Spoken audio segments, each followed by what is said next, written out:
որ ասում ենք նևրոզ։ Ինչ է նևրոզը։ Նևրոզ եք բուժում։ Կլինիկաներ են բացվել, ինչ-որ ապարատներ են միացնում ձեր վրա, ինչ-որ բաներ են դրսնում, չեմ անում, տոկեր են անում, ինչ են անում ու նևրոզ են բուժում։ Ինչ է նևրոզը։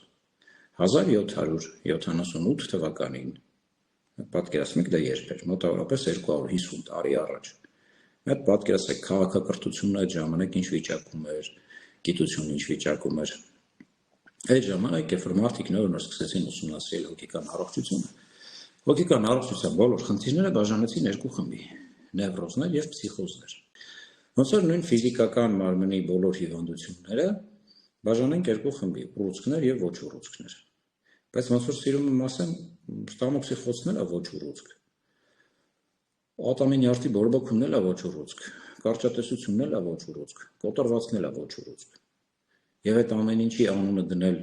մի հատ անուն ու փորձել դա բուժել մի տեղով կամ չգիտեմ ինչ-որ մի մոտեցման բնականաբար չի ստացվի։ Այսինքն բոլոր ոչ հոգեբուժական պրոֆիլական առողջության հիվանդությունների անունները կամ խնդիրների անունները դնենք նևրոզ եւ դա փորձենք ինչ-որ նյարդաբանական դեղերով բուժենք, բնականաբար չի բուժվի։ Հələ 1900-ական թվականներին Ֆրեյդը դե գիտենք համարվում է հոգեբանության ասած պապաներից։ Հələ Ֆրեյդը դեռ այն մարդիկ, ովքեր լարվածության հետևանքով հիմա դա կլներ ինքնագնահատականի հետ կապված լարվածություն, թե պատերազմի հետ կապված լարվածություն, թե ինչի հետևանքով որ մարդիկ ունենում են սրտխփոցներ, ոչ ֆիզիկական խնդրի,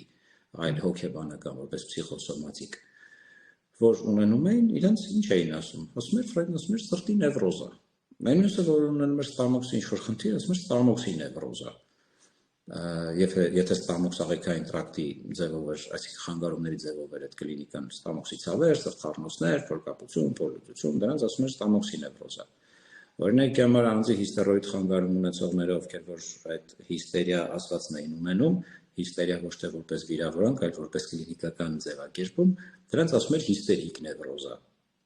Այսինքն դա հետևանքն է։ Դա խնդիրը չի, դա խնդրի հետևանքն է։ Դրա համար 1996 թվականից առողջապահական բոլոր կազմակերպությունների այդ հիվանդությունների դասակարգումները, որ կան ախտորոշումների, բոլոր տեղից նևրոզ ասվածը հանվեց։ Դրա փոխարեն գրվեց նևրոտիկ խանգարումներ պայմանավորված ստրեսով եւ սոմատոֆորմ խանգարումներ, այսինքն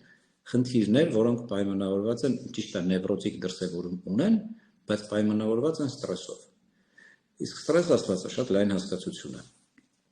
Ու երբ որ ասում ենք տագնապային խանգարում, դա տագնապային խանգարումներն էլ իր խմբերն ունի, կա գեներալիզացված տագնապային խանգարում, կան ֆոբիաներ, կա գեներալիզացված տագնապային խանգարում խուճապի գրոհներով եւ առանց խուճապի գրոհների, կա առանձին խուճապային խանգարումներ, կա հետտրավմատիկ ստրեսային խանգարում, կա օբսեսիվ կոմպուլսիվ խանգարում, սրանք բոլորն էլ առանձին sense ասած ախտորոշումներ են։ Եվ բնականաբար դեղով այն էլ որ հոգեբանական մտածական ոլորտի խնդիրների հետևանքով առաջացած մարմնական ինչ-որ բաներ են, բնականաբար դեղով դուք դա չեք լուծելու, մաքսիմում դեղով դուք այդ հետևանքներն եք թույլատնելու։ Դա համար մարդիկ երկար ժամանակ դեղերը խմում են, հետո դեղը հանում են, ասում են նորից խնդիրը կրկնվեց, ուրեմն նևրոզը չի բուժվում։ Բայց դուք պատճառի վրա չեք աշխատել։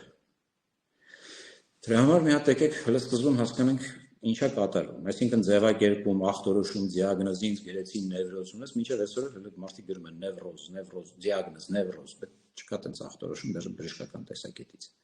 Ուղղակի մենք էլ հիմա սկսել ենք արդեն ճակերտների մեջ գրել նևրոզ, որտեղ մարդկանց այդ բառն է ծանոթ։ Երբ որ ես ասում եմ տագնապային խանգարում, դե մարդիկ ասում են, չէ, իմ մոտ տագնապային խանգարում չի, իմ մոտ նևրոզ է, ինձ ասել են ներվերի խնդիր։ Տագնապային խանգարումները, այդ նևրոտիկ բնույթի խնդիրները, իրանք ներվերի խնդիր չեն։ Մի քիչ ավելի ուշ կբացատրեմ ներվեր ասվածը вообще ինչ է ու ձեր խնդիրը ինչն է։